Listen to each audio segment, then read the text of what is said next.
Hey folks, welcome back to the channel. Now today I'm in the kitchen and I'm using my Food Saver vacuum sealer to put up a little things to go in the pantry.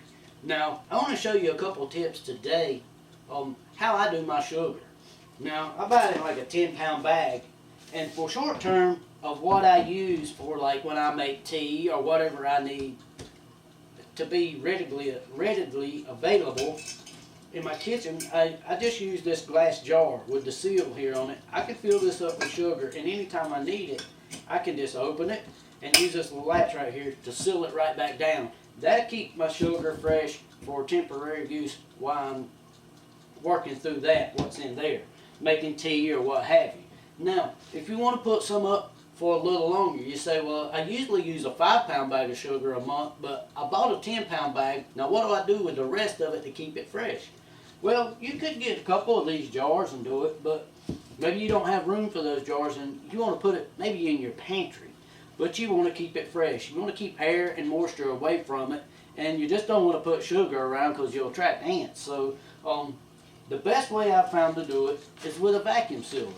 Now here's another little tip.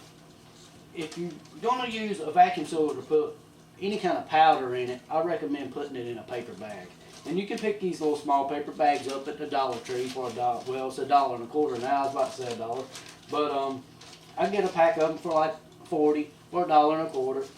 And what I do, I write on it sugar and your date if you want to. I like to have my date on there. And on my Food Saver rolls, this is an 8-inch bag, but I just cut a bag off about the size of my paper bag.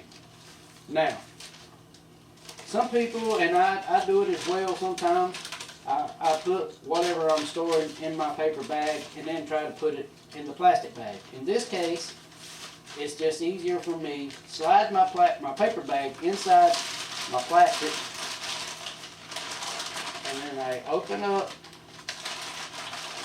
my paper bag,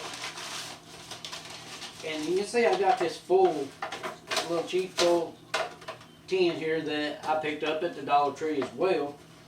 I keep it here that way I don't make a mess, get sugar all over my counter.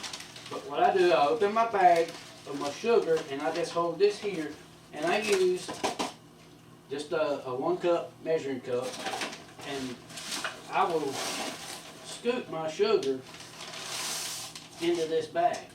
Now, I'm not measuring this to a specific amount. I'm just putting it in here just for storage.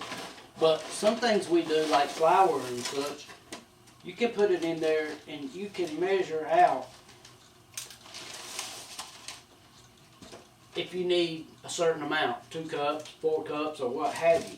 Now, then you can seal it up and you'll know how much you have, or you can be storing it in amounts that you'll be opening and using pretty quick.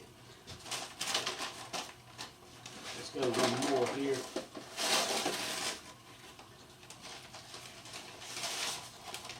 I think that'll be enough. So now that I've got my sugar in there, you can see that's about maybe half full or just over. What I like to do then is take my paper bag, and I'll work it in here.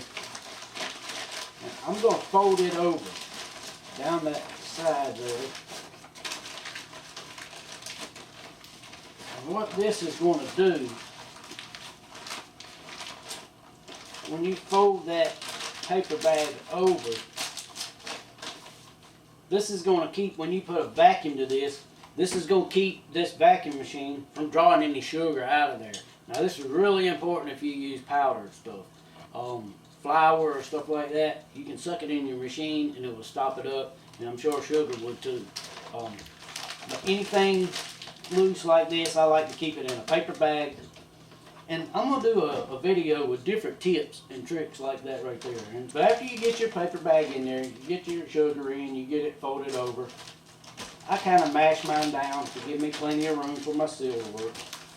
I lay it in my vacuum sealer, shut it down, and I always like just maybe pull on the sides a little bit, because if you get a wrinkle in those bags just a little bit, it won't let it seal, and it just run and run and run. So I just got in the habit of doing that. Lock it down, and then I hit my vacuum. See that quick, it's already poured that down. A vacuum on it. That's my tips for my sugar, how to do the, what I'm going to put up in the pantry until I'm ready to transfer it to here. Now the rest of this bag here, I'm just going to pour in this, and I'll be using this to make my tea and all. Hope that helps you. Don't forget to hit that like and subscribe button. As I've said in my other videos, if you subscribe to me, I will go back and subscribe to your channel. That way we can help each other grow our channels. I do appreciate it. You're helping me grow my channel. I hope this will help me put information out that will help others. So till next time, may God bless you, and we'll see you later.